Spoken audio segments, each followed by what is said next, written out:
снег падает на всех, всех падают на снег, снег падает на всех, всех падают на снег, снег падает на всех, всех падают на снег, снег падает на всех, всех падают на снег.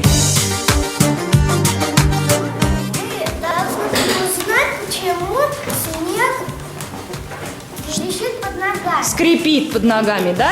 Что вы для этого сделали, Полин? Мы нарезали бумагу мелко-мелко. А что это такое, мелкая бумага? Один такой вот кусочек, это что обозначает? Это снег. Или что? Снежинка. Снежинка. Вы нарезали и все снежинки собрали в кучу. А когда снежинки собираются в кучу, это как называется? Большой? Сугроб. Ну покажите нам этот большой сугроб. Ну, соберите его, сугроб. Что вы сделали дальше, Кать? Мы потом пережали рукой, и получился звук. Ну-ка, послушали все, тихо.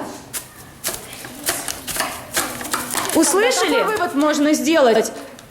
Когда мы наступаем на снег, Он начинает скрипеть под ногами. он скрипит под ногами. Почему? Потому что Давид... что он сухой. Он сухой, молодцы, листочки-то сухие. Снег падает на всех, всех падают на снег.